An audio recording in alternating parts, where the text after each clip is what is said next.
I was commanded to take my beloved son to the mountain for a test beyond imagination. Ibrahim, are you leaving us in this empty place, where not even a single bird flies across the entire sky? The command did not arrive through thunder, lightning, or a voice splitting open the silent desert sky above him. It came quietly inside a dream, but it carried the unbearable weight of the seven heavens pressing down upon his chest. Ibrahim alayhi wasallam had waited nearly 100 years for this child, crying du'as into empty nights without any answer. Before we start, where are you watching from? Drop your country name in the comments below.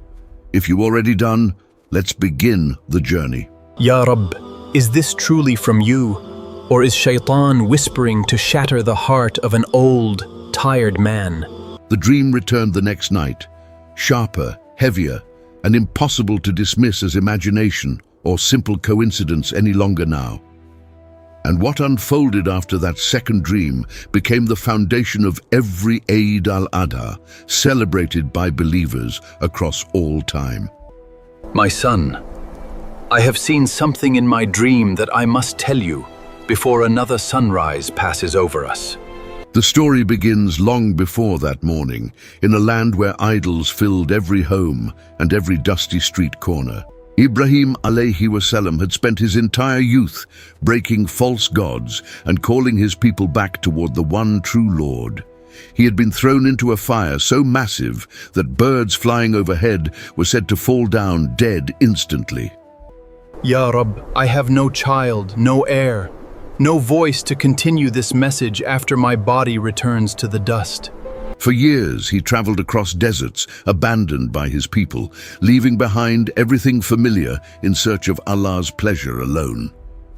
His wife Sarah was old, her hair white, her womb closed by time, and hope itself had grown silent inside her. So Allah, in His perfect wisdom, gave him a second wife named Hajar, a righteous woman from the land of Egypt.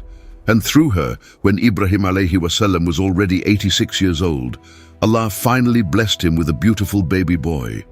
I will name him Ismail, the one Allah has heard, because Allah listened when no other living soul would listen. The boy grew up beautiful, obedient, calm, with eyes that reflected the same deep faith his father carried inside every day. But Allah's tests do not pause for joy, and the very first test came while Ismail was still a nursing infant. Ibrahim alayhi wasallam was commanded to take Hajar and the baby and leave them in a barren, lifeless desert valley alone. No water, no trees, no food, no people, just sand, mountains, silence, and an endless burning sky stretching above them forever. Ibrahim, are you leaving us in this empty place, where not even a single bird flies across the entire sky? He did not answer her, because answering would have broken his own heart into pieces he could not gather together again. She asked again, her voice trembling, holding her infant son tightly against her chest beneath the unforgiving desert sun above them. Has Allah commanded you to do this? Or is this something you have decided on your own this very morning? Only then did he turn his face toward her, and his eyes finally spoke what his mouth could not bring forth. Yes, Hajar, Allah has commanded it, and Allah will never abandon the ones who walk in true obedience to Him. She lowered her head, wiped her tears, and said the words that would echo across human history forever after that moment. Then go, because the one who commanded this will not waste us, will not forget us, will not leave us alone. And so Ibrahim alayhi wasallam walked away, not because his heart was cold, but because his trust in Allah was complete. He climbed the nearest hill, turned back toward the valley, and lifted his hands toward the sky one final desperate time. Ya Rabb, I have left my family in a valley with no crops, near your sacred and honored house of worship. That valley would one day become Makkah, but on that day it was nothing but heat, stone, and unbearable burning silence. The baby cried, The water ran out. The mother ran between two hills 7 times, searching for any sign of help. And when she returned exhausted to her son, water suddenly burst from the earth beneath his tiny kicking feet that afternoon. That water became Zamzam, and it still flows today, 1400 years after the Prophet ﷺ drank from it. Allah has provided. Allah has answered. Allah has shown me that no soul is ever forgotten when it trusts in Him. But the test of separation was only the beginning, because years later, a far heavier command was about to descend slowly. Travelers passing through the valley settled near the spring, and soon a small community formed around the miraculous water of Zamzam. Ismail grew up among them, learning their tongue, running across the sands, becoming strong, fast, and gentle as the days passed. Ibrahim ﷺ would travel from his other land to visit them, watching his son grow into a remarkable young boy. And it was during one of those visits that the second great test of his life finally came knocking at his door. Father, you seem troubled this morning, as if something heavy is pressing down upon your chest from somewhere deep and unseen. Ismail had grown into a strong young boy by now, walking beside his father with the steadiness of a grown man. The Quran tells us he had reached the age where he could run, work, and stand alongside Ibrahim ﷺ daily. Most scholars say he was around 13 years old when the dream came, though some narrations suggest he was slightly older. My son, I saw in my sleep that I am slaughtering you with my own hands beneath the wide open sky. The words hung in the air like a sword suspended on a single thread, refusing to fall, yet refusing to rise. A father had just told his only son, the son of his old age, that Allah wanted that son sacrificed completely. Imagine that moment. The wind paused. The birds went quiet. Even the dust on the ground seemed afraid to move slightly. So look, my beloved son, and tell me honestly what you yourself see and what your own young heart says about this. Now pause here, because this single sentence reveals something most people completely miss about Ibrahim ﷺ as a true father. He did not command his son. He did not force him. He did not even tell him directly what to do. He asked him. He consulted him. He let a young boy decide how to respond to the divine command of Allah. And the boy's response is one of the most stunning sentences ever recorded in the entire revelation of the Holy Quran. O my father, do whatever you have been commanded. You will find me, by Allah's will, among the patient ones always. He did not flinch. He did not beg. He did not ask for time, for delay, for a different ending somehow. A boy, not a prophet yet, not a leader yet, just a son. And his answer shook the very heavens above them. The angels, it is narrated, watched in silence, unable to understand how a human heart could carry this much faith inside. Then walk with me, my son, to the place Allah has shown me in the dream of the past 3 nights. They left together at dawn, climbing the rocky path toward the hills of Mina, just outside what would later become Makkah. Along the way, Shaitan appeared, not as a monster but as an old man, with a soft and reasonable voice nearby. Old man, where are you taking this beautiful boy, your only son, the one you waited a lifetime to finally hold? Ibrahim ﷺ said nothing because he recognized the voice instantly, the same voice that had whispered to Adam ﷺ. Shaitan tried the mother next, telling Hajar that her husband had gone mad and was about to kill her precious son. He is lying to you, woman. No God would ever ask a father to spill the blood of his own innocent child. If Allah has commanded it, then who am I to stand in the way of obedience? Shaitan then tried Ismail himself, walking beside the boy, whispering doubts, fears, escape routes, and excuses into his young ear softly. Boy, do you not understand? Your father is going to slaughter you like a sheep on the stones of this cold mountain. Ismail bent down, picked up 7 stones from the desert ground, and threw them at the cursed, whispering figure in pure fury. His father did the same, his mother did the same, and Shaitan fled, defeated by 3 hearts united in complete submission. This is exactly why, until today, every pilgrim performing Hajj throws stones at 3 pillars in the sacred valley of Mina. We are not just throwing stones, we are reliving a battle. We are choosing the same side they chose that morning above.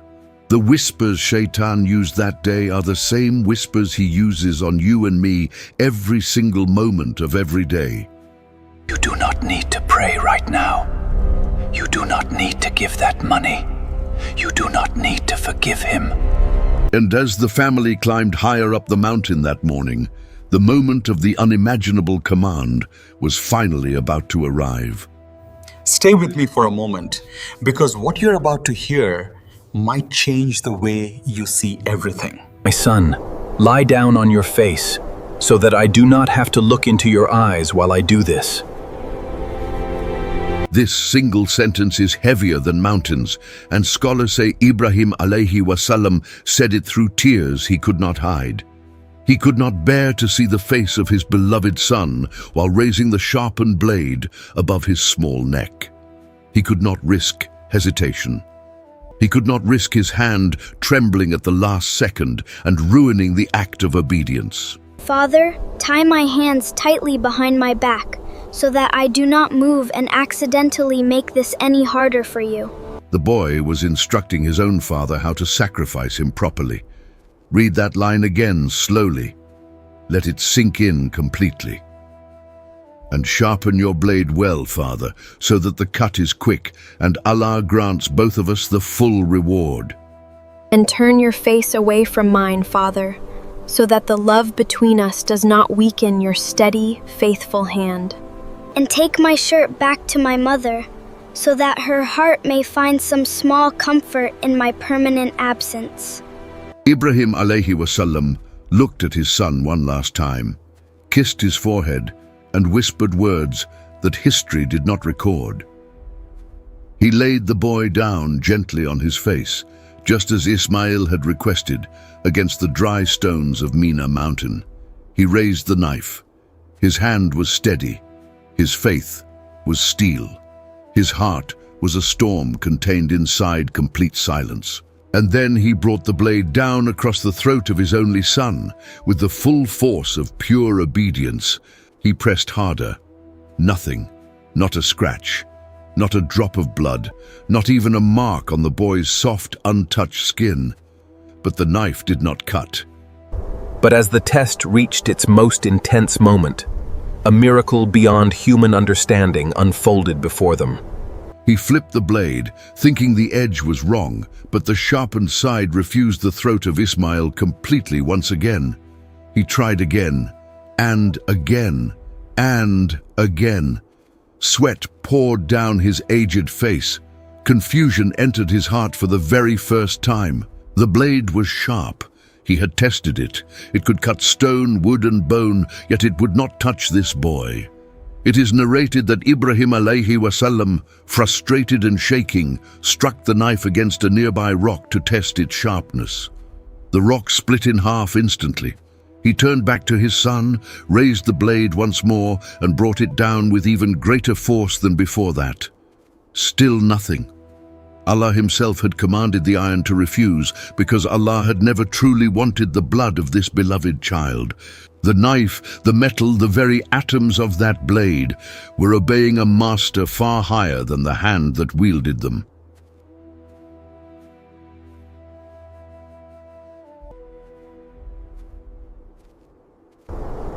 Why will you not cut? Why will you not obey, when my Lord has commanded me to complete this sacrifice now? And then, suddenly, a voice called out from above, clear, powerful, and final, slicing through the silence of that mountain morning. O Ibrahim, you have already fulfilled the dream.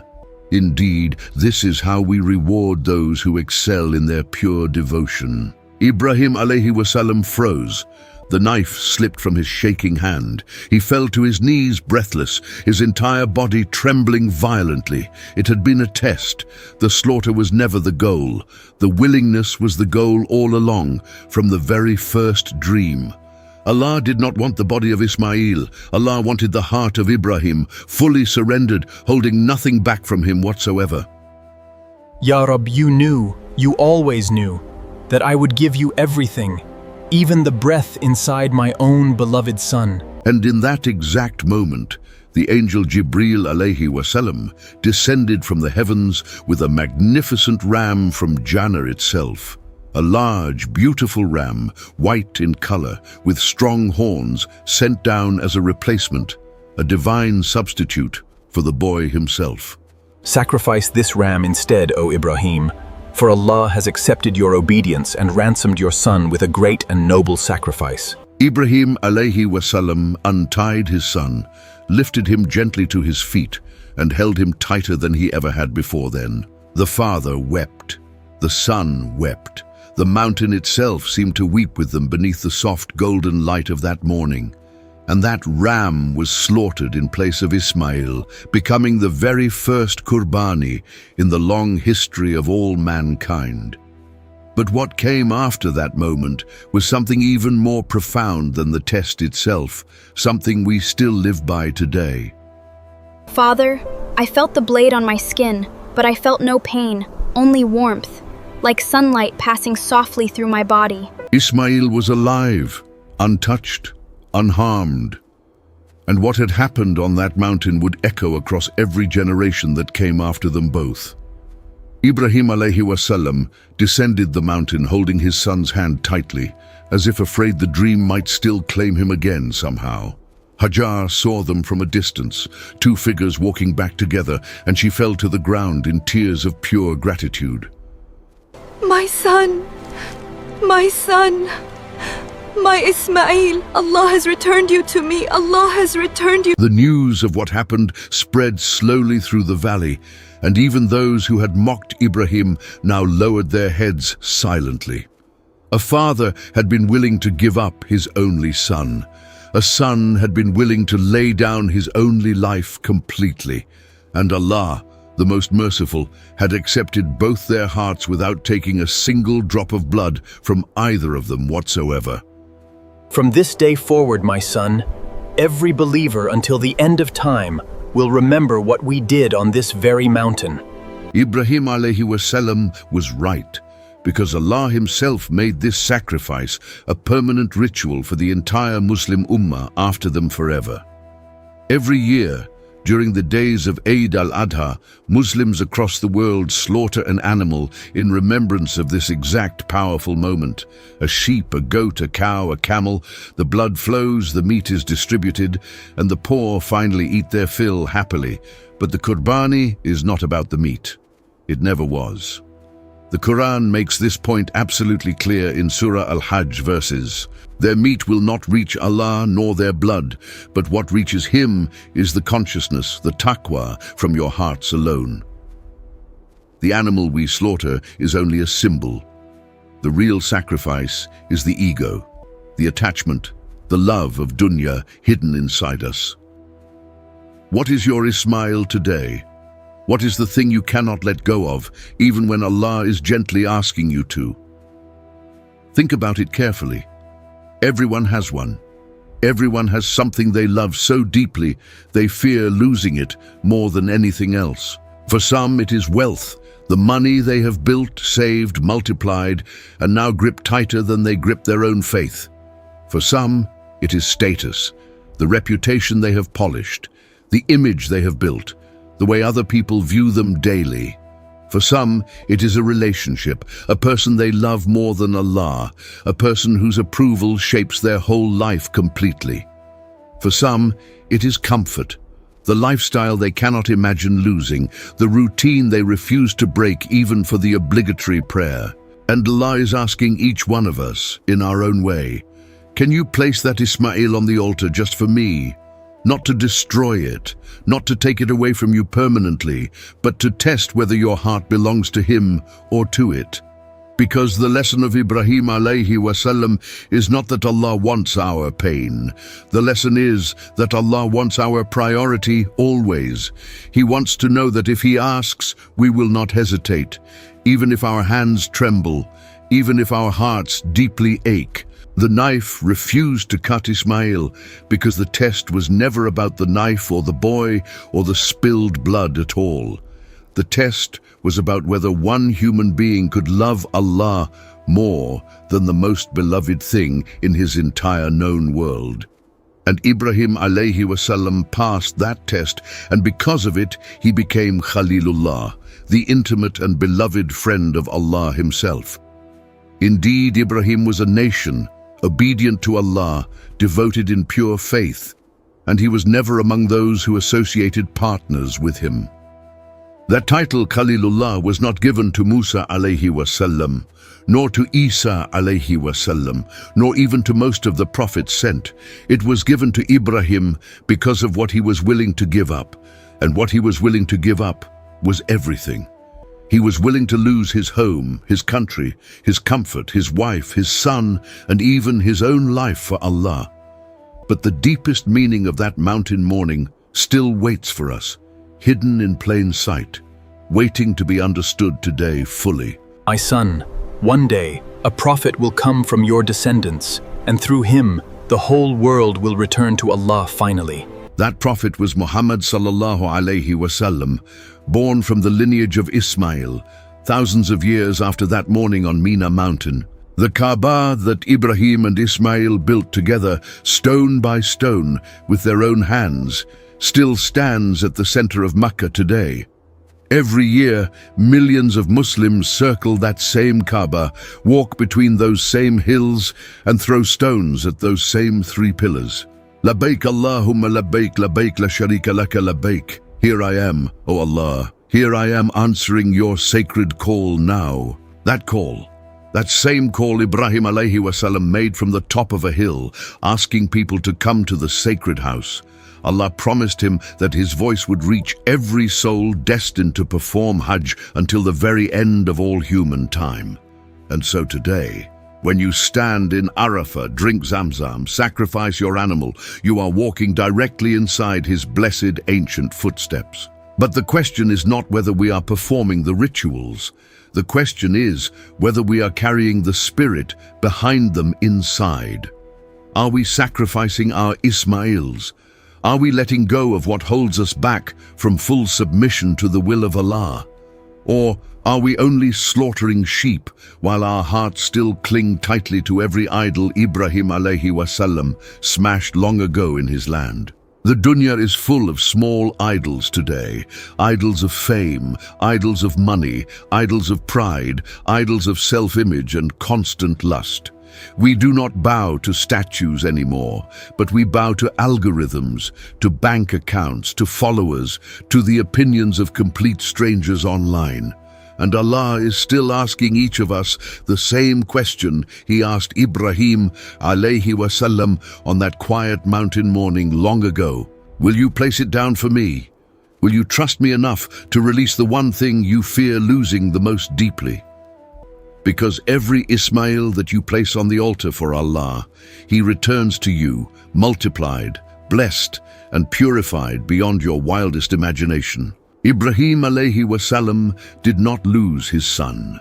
He gained a legacy that has lasted 4,000 years and still continues spreading today. Hajar did not lose her water. She gained Zamzam, a spring that has not stopped flowing since the day it first miraculously appeared. Ismail alayhi wasallam did not lose his life. He gained the honor of becoming the direct ancestor of the final prophet of mankind. This is the formula of sacrifice in Islam, and it has not changed in any era, land, or generation of believers since then. What you give up for Allah is never lost. What you hold back from Allah is what eventually slips through your fingers forever.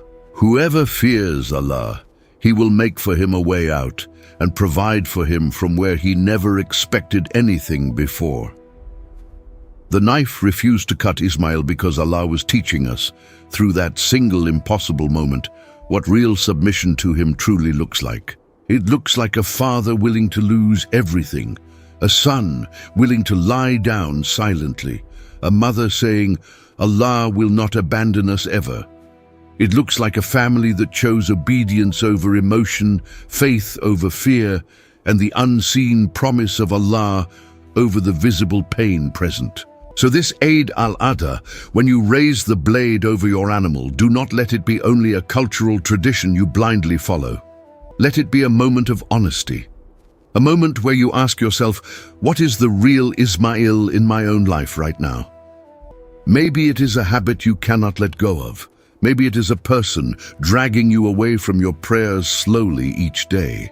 Maybe it is a fear of poverty stopping you from giving sadaqah. Maybe it is pride stopping you from asking for sincere forgiveness.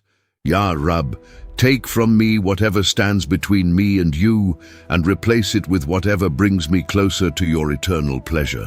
Whatever it is, lay it down on the altar of obedience and watch how Allah replaces it with something far greater than imagined. Because the same Allah who sent a Ram from Jannah for Ibrahim alayhi wasallam is still sending replacements, mercies and miracles even today. The knife that refused to cut was not a miracle of metal. It was a message written in iron for every single believer alive. The message is simple, eternal and unchanged across centuries, deserts and generations of human beings searching for the meaning of true devotion always. Give Allah your Ismail, and Allah will give you everything Ismail represents, and far more than you ever dared to ask him for sincerely. And that, my beloved friend, is the true story behind the Qurbani we offer every single year on the blessed day of Eid al-Adha.